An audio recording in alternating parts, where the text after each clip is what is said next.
안녕하세요. 저는 40대 후반의 여성입니다. 얼마 전 친구가 이 채널을 알려줘서 잠깐 들어봤는데 너무 재밌어서 모든 영상을 정주행하게 되었습니다. 많은 사람들의 인생 이야기가 어찌나 재밌던지 들었던 사연을 또 들으며 즐거운 시간을 보내고 있답니다. 그러던 중 제 사연도 여기에 있는 사연과 만만치 않다는 생각이 들어서 사연을 신청해봅니다. 제 이야기는 많은 며느리들의 주적인 남편과 시어머니와 있었던 사연인데요. 반전에 반전을 거듭하는 이야기니 꼭 끝까지 들어주시길 바랍니다. 저의 어린 시절과 청소년기는 매우 평범해서 쓸 말이 별로 없습니다. 지극히 평범한 부모님 밑에서 사고 안 치고 일탈하지 않고 컸답니다. 대학을 서울에 있는 곳에 합격하게 되어서 혼자 자취하게 되었고, 대학을 졸업한 후에도 서울에 취직해 제 밥벌이를 하게 되었습니다. 그렇게 보통의 삶을 살고 있는데 20대 후반이 되자 고향에 계신 부모님이 가끔씩 찾아오셔서 결혼하라는 잔소리를 늘어놓으셨습니다. 저는 혼자 살 능력도 되고 결혼하고 싶은 마음이 없다고 말씀드렸는데 씨알도 먹히지 않았습니다. 사람은 때가 되면 결혼하고 때가 되면 아이를 낳아야 한다며 하루빨리 시집을 가라고 부채셨네요. 처음엔 한기로 흘리고 말았는데 회사 여자 동료들이 한둘씩 결혼하는 걸 보니 어느새 제가 부러워하고 있더라고요. 아름다운 드레스를 입고 싶기도 했고 멋진 남자와 가정을 이루면 지금보다 즐거운 인생이 될 거라는 확신이 들었죠. 그래서 지인들이 소개해주는 남자들은 빠짐없이 모두 만나게 되었답니다. 여러 번 소개팅을 하다가 굉장히 마음에 드는 남자를 만나게 되었습니다. 바로 제 남편이었죠. 그이는 첫인상부터 남달랐습니다. 서글서글한 인상에 몸에 밴 배려심, 그리고 저의 말에 귀 기울여주고 공감하고 이해해주는 모습이 인상 깊었답니다. 다행히 남편도 저를 마음에 들어해서 다음 약속을 잡게 되었고 바로 깊은 사이로 발전하게 되었죠. 저희는 회사가 가까워서 퇴근을 하면 바로 만나서 데이트를 했고 서로의 자취방을 오가며 사랑을 높이 쌓았네요. 그러다 제가 덜컥 임신하는 바람에 결혼을 서두르게 되었답니다. 저와 남편은 그전까지 결혼은 느긋하게 하자고 말을 맞추었는데 뱃속의 아이 덕분에 결혼식을 서두르게 되었죠. 저희 부모님은 제가 빨리 결혼하길 바라셔서 제 임신 소식을 매우 좋아하셨습니다. 결혼과 동시에 손주까지 안게 생겼으니 겹겸사라며 좋아해 주셨죠. 그런데 시댁에 인사를 갔더니 시부모님이 떨떠름한 표정으로 보시더군요. 얘들아, 니들이 책임질 짓을 했으니 니들이 알아서 결혼을 하든지 해라. 우리 형편은 니들 결혼에 보태어줄 돈 같은 거 없다. 행여나 신혼집을 마련한다고 돈 달라는 소린 하지 마라. 네 어머님, 걱정 마세요. 수호씨랑 제가 모은 돈으로 신혼집도 마련하고 혼수도 마련할 거예요. 양가 부모님께 손을 벌리지 않을 테니 걱정 마세요. 그렇다니 다행이다. 보다시피 우린 먹고 죽을래야 돈이었거든. 하여튼 한 식구가 되는 거니까 앞으로 잘 지내보자꾸나. 그럼요. 저도 며느리로서 최선을 다하겠습니다. 앞으로 잘 부탁드려요. 그렇게 양가 부모님께 인사를 드리고 이어서 상견례도 무사히 잘 마쳤습니다. 그리고 몇 주 뒤 제가 꿈꾸던 아름다운 드레스를 입고 결혼식을 올렸답니다. 많은 하객들의 박수와 축하를 받으며 제 2의 인생을 시작하게 된 거죠. 신혼부부가 되긴 했지만 제가 입덧이 심한 바람에 남편과 좋은 시간을 많이 보내지 못했습니다. 그이는 매일 제 걱정 때문에 잠도 거의 못 자며 지냈고 저 또한 임신 중 겪어야 할 고통을 모두 겪는 바람에 힘든 시간을 보냈답니다. 그래도 그 모든 걸 참아내니 이듬해 세상에서 가장 예쁜 딸아이가 태어났습니다. 힘들었던 시간을 한 방에 보상받는 기분이었고 세상에서 제가 제일 행복한 여자라고 느껴졌답니다. 저는 육아만 하고 싶었지만 남편의 월급으로는 생계가 너무 빠듯해서 휴직을 할 수 없었습니다. 그래서 제 아이를 가까이 살고 계신 시부모님께 맡기고 회사 생활을 이어갔습니다. 물론 수고비 명목으로 용돈을 많이 드렸죠. 저는 주간에는 회사 생활에 밤에는 육아에 몸이 두 개여도 모자라다는 말을 실감하며 살았던 것 같습니다. 그런데 얼마 지나지 않아 둘째 아이를 임신하게 되었습니다.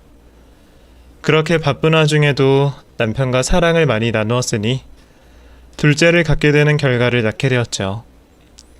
그래서 전 회사와 육아, 태교까지 해야 했답니다.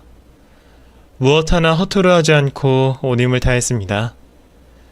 10달 뒤 세상에서 가장 잘생기고 귀여운 아들이 태어나며 저희는 네 식구가 되었습니다. 시부모님께 매달 100만 원의 용돈을 드리고 두 아이를 부탁했습니다. 당장 어린이집에 보내기에는 너무 어리기 때문에 할머니 손에 맡기는 게 좋을 거라 판단했기 때문이죠. 시어머니는 손주들을 끔찍이 좋아하시진 않았지만 그렇다고 미워하거나 불편해 하시진 않았습니다. 이런 말 하긴 뭐하지만 딱 100만 원만큼 아이들을 돌봐주시는 느낌을 지울 수가 없었습니다. 그렇게 세월은 조금 지나 자식들이 어린이집을 다닐 나이가 되어서 더는 시댁의 아이들을 맡기지 않았습니다. 남편과 번갈아 가면서 아이들을 어린이집에 보내고 데리고 오며 힘들어도 저희 손으로 길렀죠. 그 이유와 제 월급이 충만하진 않았지만 넷이 살기에는 꽤 넉넉해서 큰 욕심 부리지 않고 하루를 열심히 보냈죠. 그러다 몇 달 뒤 남편이 다니던 회사에서 잘리는 날이었습니다. 진급을 2번이나 물먹었는데 왜 나가지 않고 버티고 있느냐며 권고사직을 권했답니다. 남편은 자존심을 버리고 끝까지 버티려고 했으나 뜻대로 되지 않고 회사에서 쫓겨나고 말았죠. 여보, 미안해. 나도 이렇게 될 줄은 예상 못했어. 아무래도 내가 능력이 없는 놈인가 봐. 저는 무슨 말을 해줄까 생각하다가 남편에게 힘이 되는 말을 해주기로 했습니다. 아니야. 회사에서 당신 같은 인재를 몰라본 것 뿐이야. 바보 같은 놈들이 아까운 사람을 놓친 거라고. 그리고 세상에 회사가 거기 하나만 있는 것도 아닌데 왜 이렇게 풀이 죽어 있어?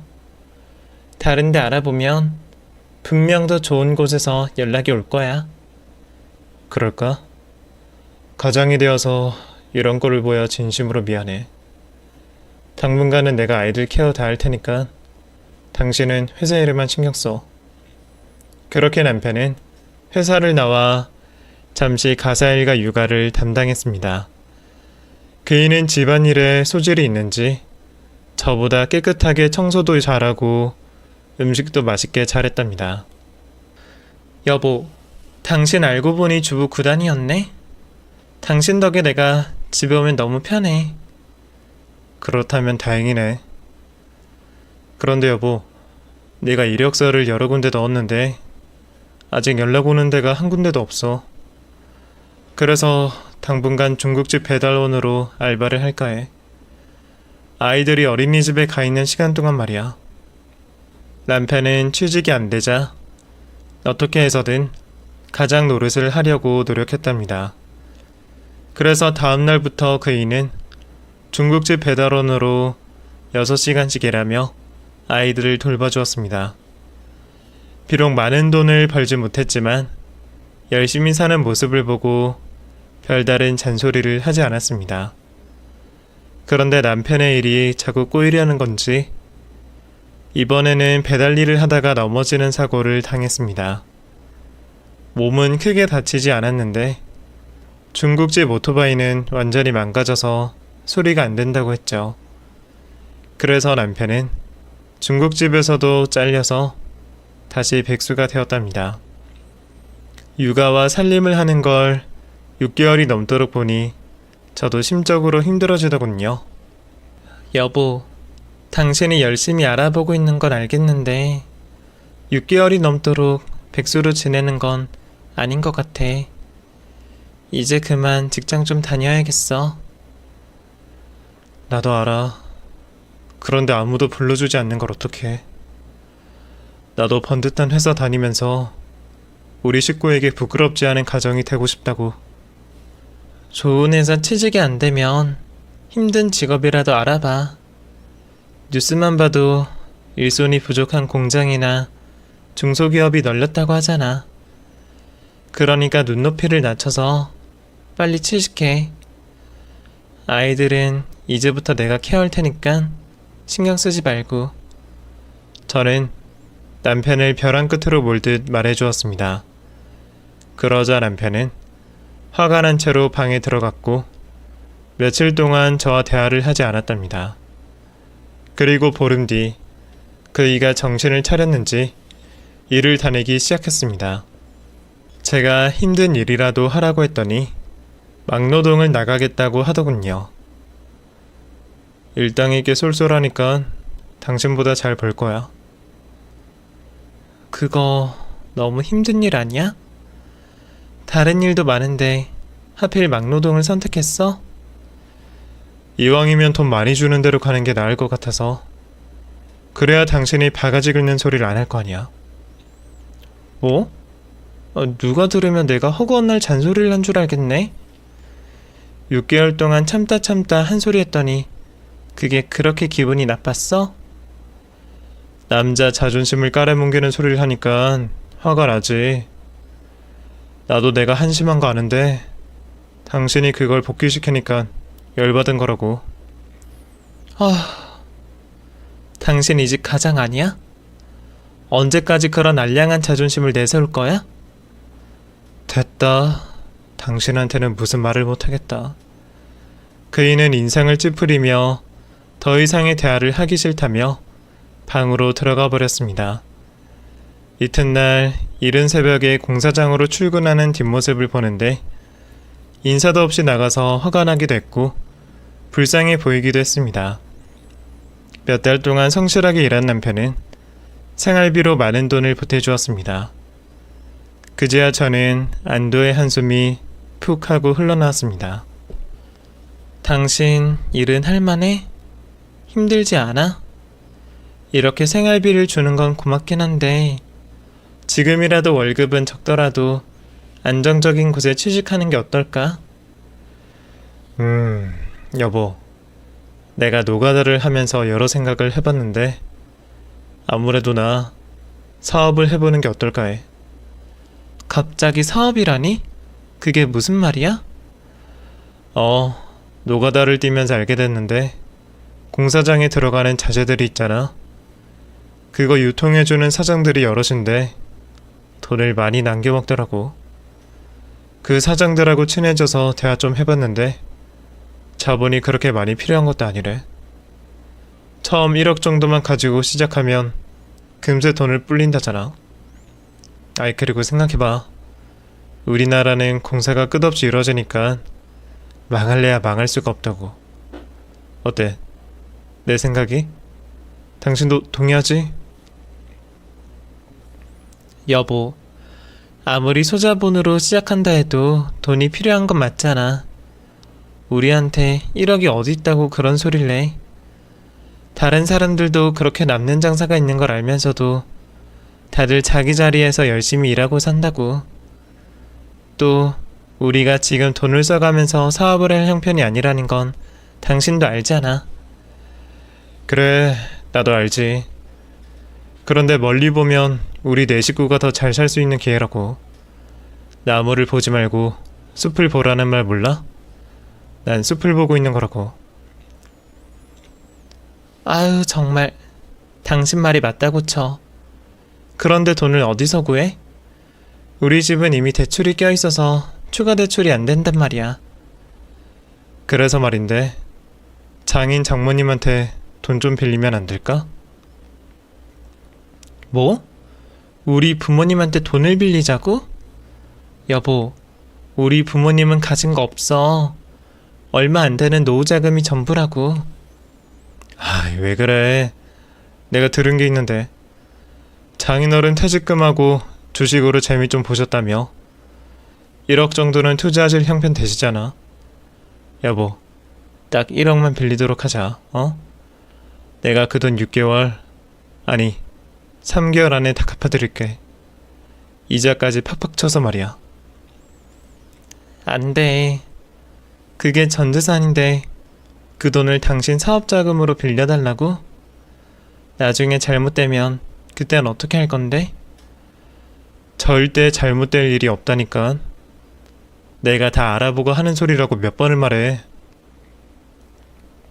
아, 시끄러. 사업은 무조건 안 돼. 계속 시끄러워. 사업은 무조건 안 돼.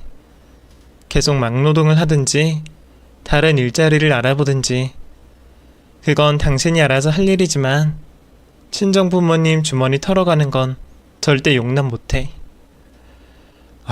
진짜 치사하고 더럽게 왜 그러냐, 어? 내가 나 혼자 잘 살자고 이러는 게 아닌데 꼭 말을 그따위로 해야겠어? 그래, 안 한다 하네.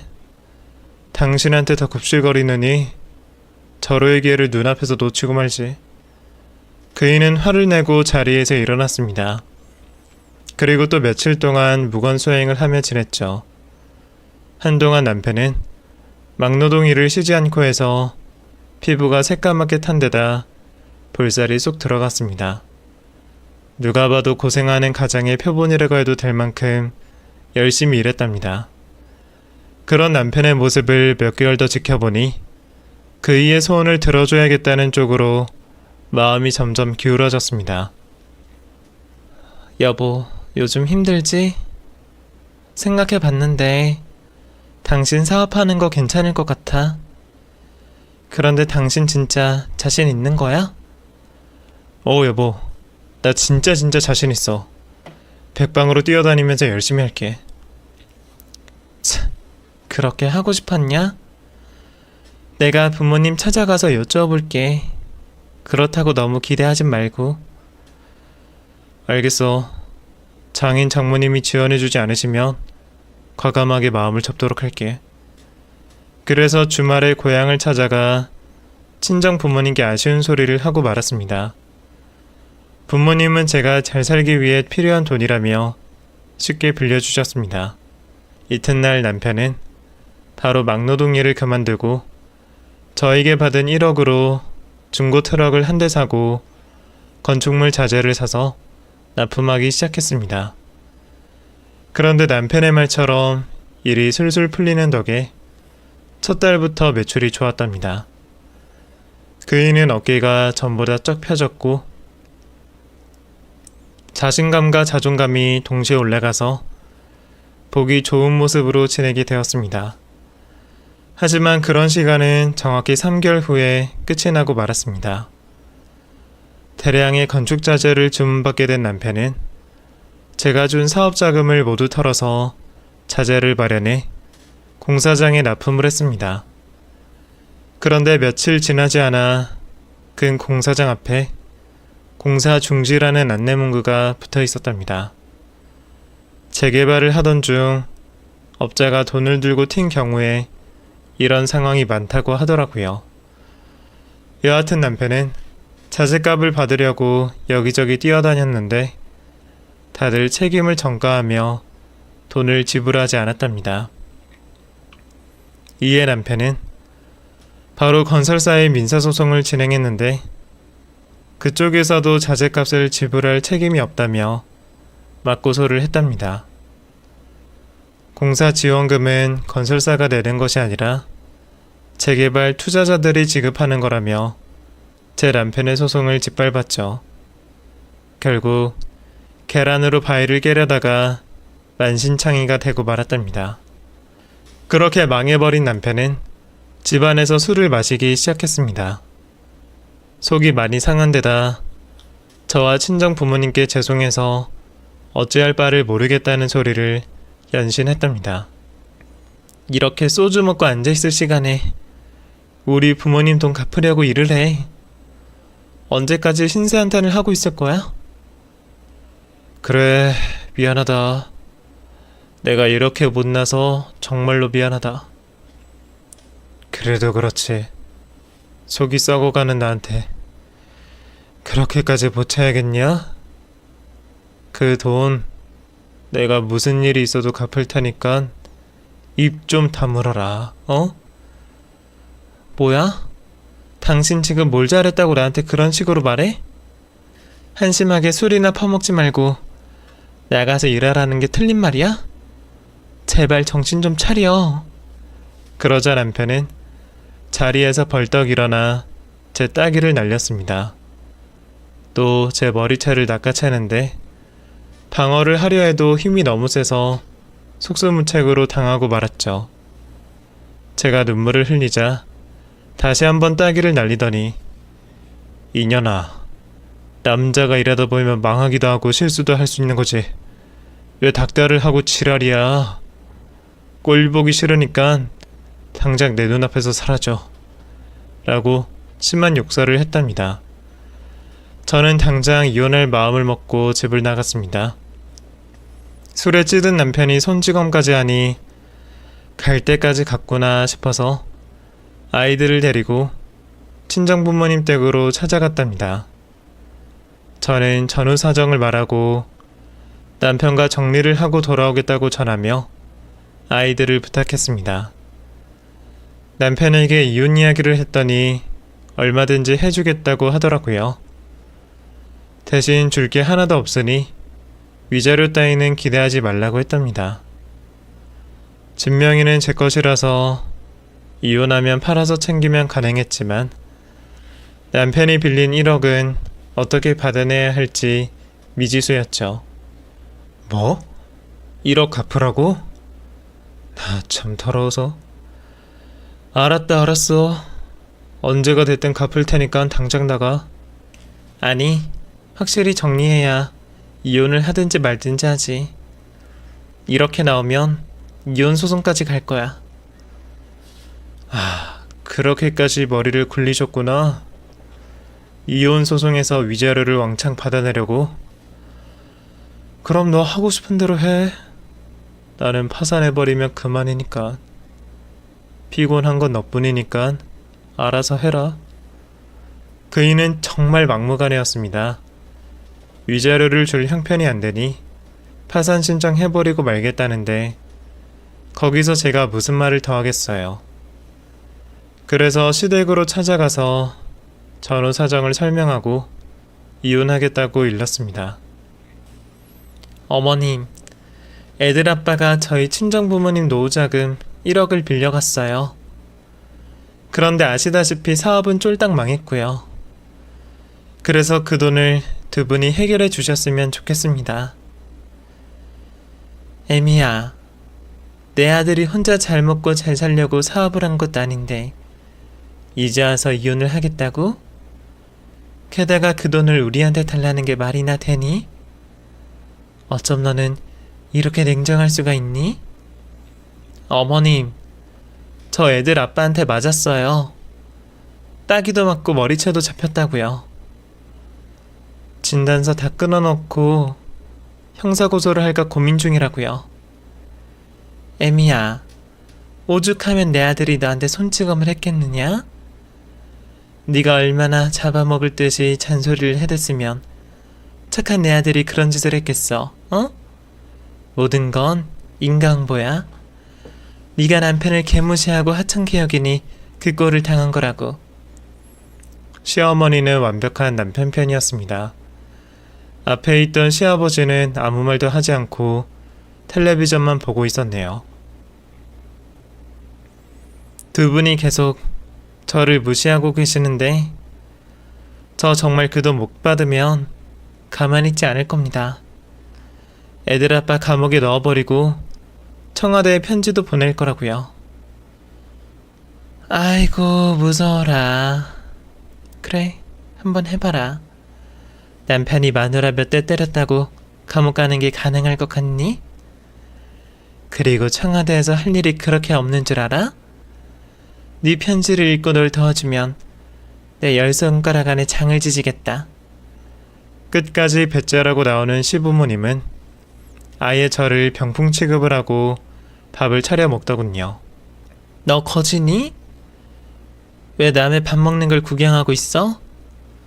너도 네 친정 가서 밥이나 처먹어. 제 얘기 뭘로 들으셨어요? 전 우리 부모님 돈을 받기 전까지는 여기서 한 발자국도 못 나갑니다. 그러자 듣다 못한 시아버지가 숟가락을 던지셨습니다. 아, 고년 어지간히 떽떽거리네. 내 아들이 좋다고 결혼할 때는 언제고, 사업 좀 말아먹고 딱이 몇 대 맞았다고 우릴 찾아와서 돈 달라고 승질을 내? 야 이년아, 모든 건 쌍방이야. 사업이 망한 것도 네 탓이 있고 네가 처맞은 것도 네 탓이라고. 이래서 집안에 계집이 잘 들어와야 한다는 소리가 있는 거지. 나 밥 먹는 동안 주둥아리 놀리면 가만두지 않을 거야. 들었지? 네가 여기서 버틴다고 네 뜻대로 되는 건 하나도 없어. 그러더니 두 사람은 밥을 아주 맛있게 먹었답니다. 저는 시부모님의 식사가 끝나자마자 다시 말문을 열었습니다. 아버님, 어머님, 두 분 말씀대로 저와 남편이 좋아서 결혼한 게 맞아요. 저도 평생 행복할 줄 알았습니다. 그런데 지금 남편의 모습은 정상이 아니에요. 애들이랑 계속 같이 살다간 무슨 일이 벌어질지도 모른다고요. 제가 이혼 소송을 해서 위자료를 받겠다는 것도 아니고 저희 부모님 돈을 돌려받겠다는 건데 그 정도도 못 해주시나요? 두 분 아들이 저지른 짓이니 책임을 질 의무가 있잖아요. 저는 매우 침착하고 이성적으로 말했습니다. 그러자 시아버지가 긴 한숨을 내쉬더니 여보, 서랍에 땅 문서 가져와봐. 그거라도 줘서 내보내야겠어. 빨리 이 거머리 같은 년을 쫓아내버리자고. 라며 숨겨진 재산을 공개하더군요. 그럽시다. 어차피 우리는 먹고 죽을래야 돈 한 푼 없으니 땅 문서라도 내주고 정리합시다. 예미야, 이거 받아라. 이게 우리가 가진 유일한 재산이다. 이거나 먹고 떨어져라. 어머님, 이런 큰 재산이 있으면서 왜 그동안 숨겨오신 거예요? 큰 재산? 그래, 너 그거 다 가져라, 어? 그거 평당 10,000원 하는 황무지 땅이야. 100평을 가지고 있는데 100만원밖에 안 되는 쓰레기 재산이지. 네? 그럼 저더러 100만원을 받고 나가라고요? 해도 너무하세요. 아, 글쎄. 우리가 가진 건 그게 전부야. 이 집도 전세라서 팔아봐야 얼마 나오지도 않아. 너 설마 전세금까지 빨아먹고 우리가 이 집에서 나가 노숙이라도 해야 속이 시원하겠냐? 저는 할 말을 잃었습니다. 남편은 파산하겠다고 으르렁대지 시부모님은 똥땅 문서 한 장 던져주고 배째라고 하지. 정말이지 지옥 같은 순간이었네요. 결국 저는 100만원짜리 똥땅 문서를 받는 것으로 끝을 내기로 했습니다. 더 파봐야 나올 게 10원 한 장 없었으니 제가 포기하는 게 빠르겠다 싶었죠. 그래서 부동산을 찾아가 땅 문서를 제 앞으로 돌렸습니다. 애미야, 나중에 땅값이 오를 수도 있으니까 너무 아쉬워 말아라, 어? 그런데 그 땅이 오를 일이 있을지는 모르겠다. 내가 네 시아버지랑 50년 가까이 살았는데 그 땅의 가격은 계속 내려가기만 했어. 어쨌든 이걸로 너와의 거래는 끝난 거다. 앞으로는 우릴 찾아오지 말아라. 저는 화가 치솟았지만 꾹 참고 제 갈 길을 갔습니다. 남편과 합의연서를 제출하고 집을 팔아서 고향으로 돌아갔습니다. 제 아이들은 도시보다 시골 생활이 좋았는지 친정에서 계속 살면 안 되냐고 묻더군요. 친정 부모님 역시 손주들을 매일 보면 좋겠다고 말씀하셨고요. 저야 부모님이 아이들을 돌봐주시면 그 시간에 마음 편히 일할 수 있을 것 같아 시골에서 지내기로 했답니다. 한 가지 걱정되는 게 있다면 시골에서 제가 일할 자리가 있는 거였습니다. 저는 작은 회사 3군데에 지원서를 넣고 기다렸는데 며칠 뒤 3군데 모두 저를 채용하겠다고 연락을 주었습니다. 그래서 연봉이 가장 좋은 곳을 선택해 직장 생활을 다시 시작했고 시골 생활에 금세 적응했답니다. 1년이라는 세월이 흐르며 아이들이 조금 더 컸고 부모님은 주름살이 더 늘어나셨어요. 식구들의 모습을 보니 제가 더 열심히 일해야겠다는 생각밖에 들지 않았습니다. 전 남편이 날려먹은 1억도 대갚아 드려야 하고 자라나는 아이들을 뒷바라지하려면 악착같이 살아야만 답이 나올 것 같았죠. 그래서 회사 일을 끝내면 알바로 식당에서 일했습니다. 밤 10시까지 일하고 녹초가 된 채로 집에 들어가면 아이들은 잠이 들어 있었죠. 많은 가장들이 자식들 크는 걸 자고 있는 모습을 보고 느낀다는데 제가 그 느낌이 뭔지 새삼 깨달았답니다. 저의 고된 하루는 6개월이 더 이어졌고 어느새 부모님의 빚 절반을 갚아드리게 되었습니다. 그러던 어느 날 식당에서 알바를 하고 있는데 모르는 번호로 전화가 걸려왔습니다. 네, 여보세요? 네, 안녕하세요. 저는 익산에서 부동산을 운영하는 공인중개사입니다. 다름이 아니라 선생님의 땅 때문에 연락을 드렸습니다. 땅이요? 무슨 땅이요? 저는 전 남편과 이혼하면서 시부모에게 받은 똥땅을 잊고 있었습니다. 익산에 있는 황무지 땅이요? 이거 명의가 선생님 이름으로 돼 있던데 아닌가요? 아, 네, 맞아요. 그거 제 땅 맞습니다. 그런데 땅에 무슨 문제라도 있나요? 네, 아주 큰 문제가 생겼습니다. 선생님의 땅에 아파트와 상가가 들어오기로 결정이 났어요. 앞으로 5년 뒤부터 공사가 시작될 예정이랍니다. 그래서 많은 투자자들이 찾아와서 여기 땅들을 사들이고 있어요. 다른 땅 주인들은 다들 땅을 팔았는데 마지막으로 선생님만 남으셨습니다. 저는 짜릿한 기분을 느꼈습니다.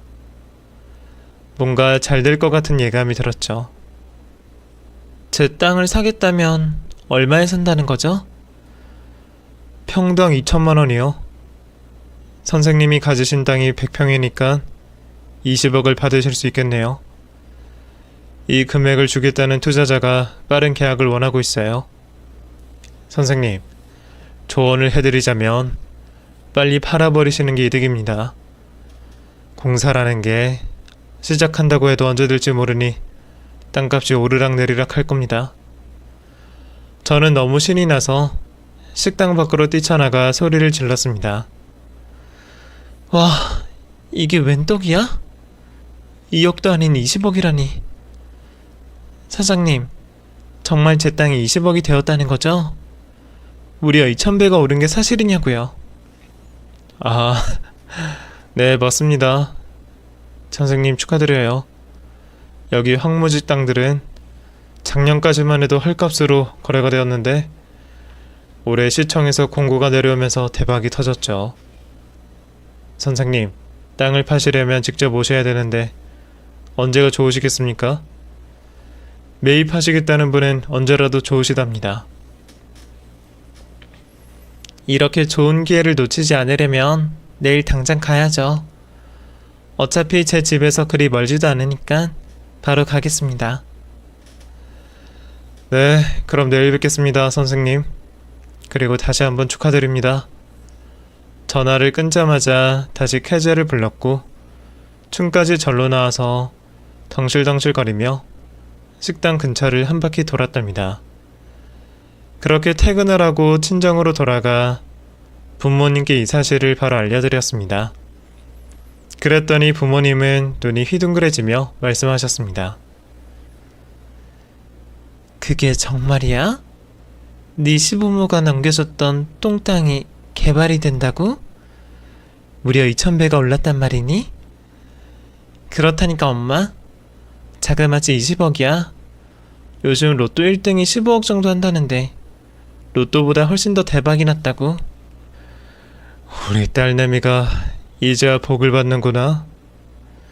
이 애비가 해준 게 없어서 늘 미안했는데 하늘이 내려준 선물 같구나. 무슨 말이야 아빠. 두 분이 왜 해준 게 없어. 그동안 부모님한테 늘 빚을 진 마음이었는데 이걸로나마 효도를 좀 할 수 있겠어. 내가 땅을 팔면 엄마 아빠의 소원인 단독주택을 마련해 줄게. 우린 그런 거 필요 없다. 그 땅은 온전히 너희 것이니 너와 우리 손주에게 쓰도록 해. 우리야 다 늙어서 주택이 무슨 필요가 있겠냐. 부모님은 함께 기뻐해 주셨지만 당신들에게 돈을 쓰는 건 싫다고 말씀하셨답니다. 이튿날 부푼 기대를 안고 버스 안에 올라 똥땅이 노른자 땅으로 변한 곳으로 향했습니다. 이윽고 부동산 안으로 들어서자 사장님과 땅을 사려는 매입자가 기다리고 있었습니다.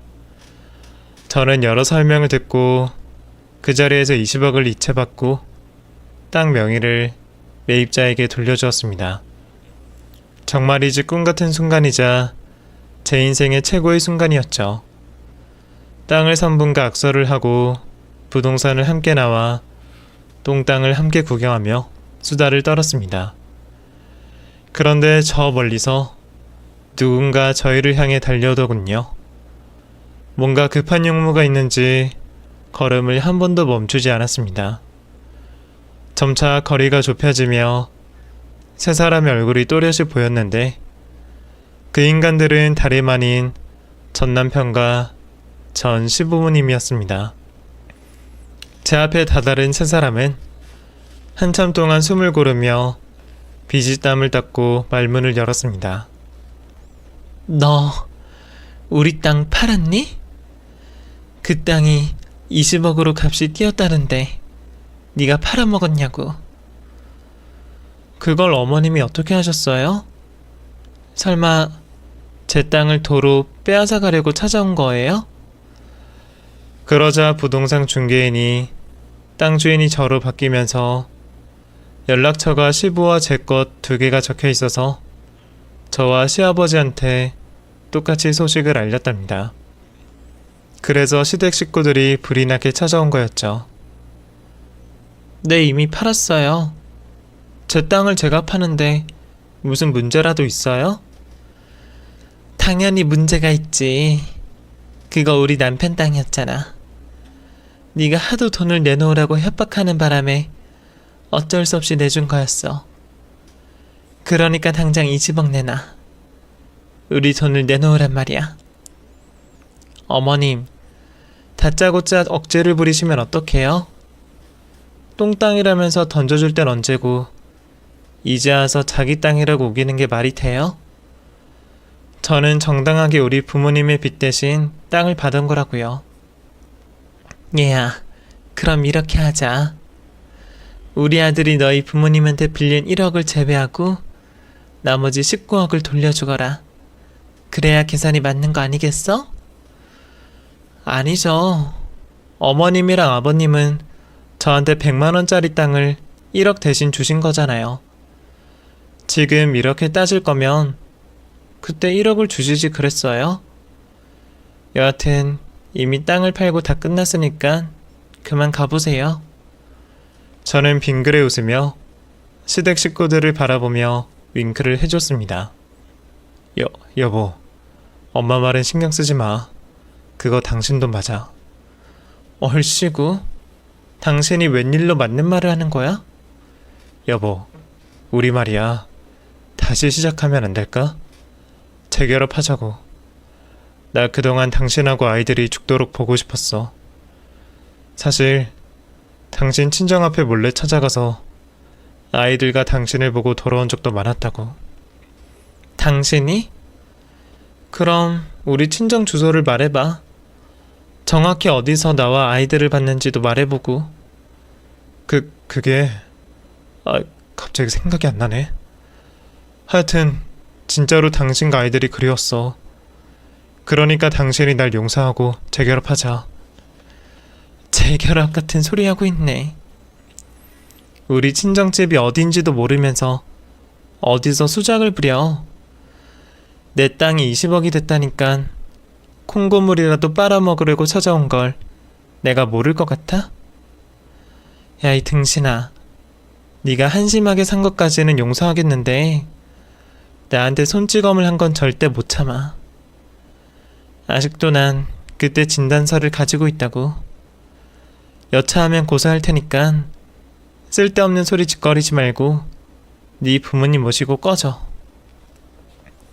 그러자 이번에는 무뚝뚝한 시아버지가 입술을 바르르 떨며 말하더군요.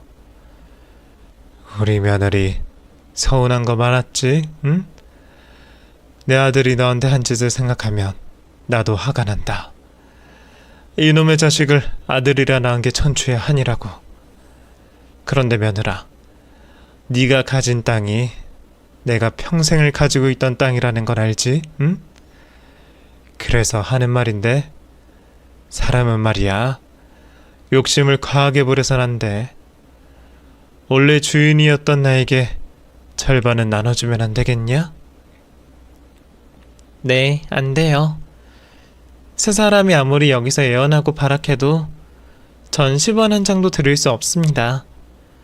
그렇게 억울하면 고소라도 해보세요.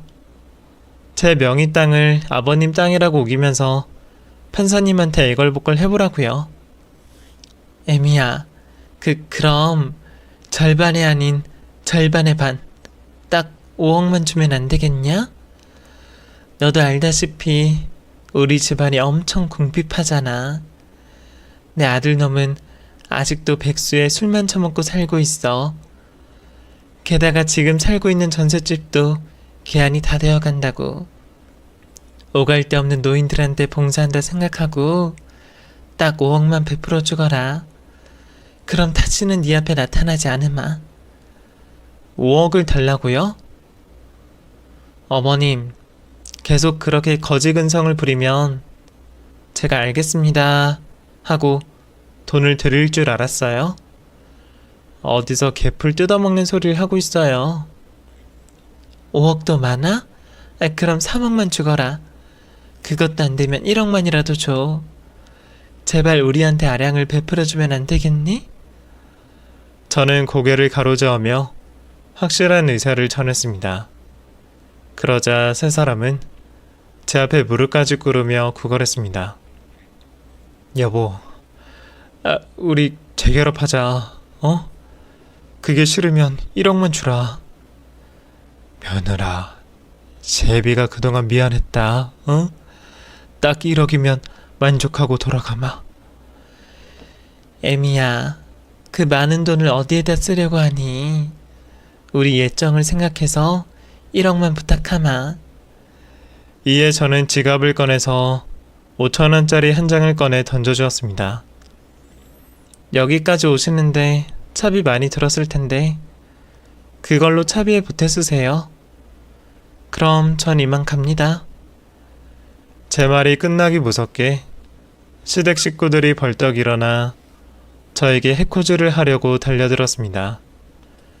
그때 부동산 사장님과 제 땅을 매입한 분이 뜯어말려서 겨우 피할 수 있었습니다. 모든 게 물거품이 된 걸 알게 된 식구들은 황무지 땅에 주저앉았습니다. 그리고 꼬마애가 장난감 사달라고 조를 때처럼 발버둥을 마구마구 치더라고요. 그 모습이 어찌나 웃기던지 동영상으로 찍어놓았답니다. 그렇게 시댁 식구와의 마지막 만남을 뒤로하고 친정으로 돌아가 20억이 찍힌 통장을 부모님께 보여드렸습니다. 엄청 기뻐하시며 저에게 축하의 말을 전하셨고, 엄마가 미리 준비해두신 케이크와 고기로 조촐한 파티를 열었답니다. 그리고 며칠 뒤 20억을 어떻게 했을까 궁리하던 저는 가장 먼저 부모님께 단독주택을 마련해 드렸습니다. 그리고 얼마 떨어지지 않은 곳에 저희 집을 마련했고요. 아이들이 보고 싶으면 언제든 걸어와서 왔다 갔다 하실 수 있답니다. 그리고 나머지 돈은 모두 저축해 두었습니다. 나중에 아이들이 커가며 들어가는 돈으로 생각하고 고이 모셔두기로 했답니다. 그리고 저는 식당 알바를 그만두고 다니던 회사는 계속 다니기로 했습니다. 눈앞에 큰 돈이 있어서 유혹이 있긴 했지만 잘 뿌리치고 현명하게 결정한 것 같네요. 그리고 이듬해 시댁의 소식을 전해 듣게 되었는데 많이 충격적이었습니다. 시부모님은 집주인이 전세금을 올려달라 해서 집을 나왔는데 다른 전셋집을 구하지 못했대요. 그래서 원룸으로 들어가 월세살이를 하고 있답니다. 여기까지는 별로 큰 충격이 아니긴 하지만 전 남편에게 큰 문제가 생겼답니다. 그이는 술독에 빠져서 헤어나오지 못해서 결국 간암으로 투병 중이라고 하네요. 돈도 없는 데다가 저희 식구가 찾아가지 않으니 많이 힘들 것 같습니다. 불쌍하긴 하지만 아이들을 데리고 병원에 갈 일은 없을 것 같아요. 그 이후 시댁 소식은 더 이상 접하지 못해서 어떻게 지내고 있는지 잘 모릅니다. 전 남편의 생사도 모르고 있죠. 한편 이혼 후 남자라면 치가 떨리도록 싫었던 제가 연애를 시작한 지 몇 달 지났습니다. 같은 회사에서 일하는 동료인데 매일 얼굴 보며 지내다가 정이 들어서 연인까지 발전하게 되었습니다. 그렇다고 재혼을 할 생각은 없어요. 제 전남편도 처음엔 완벽하게 보였으니 나중에 힘들어질 염려가 되어서 연애만 할 생각입니다. 지금까지 저의 평범하고도 온전치 않은 삶, 그리고 뜻밖의 행운까지 모두 써내려왔는데요. 이렇게 가슴이 시원하게 글을 써보니 기분이 좋아서 웃음이 나오네요. 요즘 경기가 안 좋아서 힘든 분들이 참 많은데 저를 보고 힘을 내셨으면 좋겠습니다. 행운은 언젠간 당신을 찾아갈 테니 꼭 열심히 버티세요. 그럼 여기서 인사드리고 물러가겠습니다. 긴 사연 들어주셔서 감사합니다. 모두 안녕히 계세요.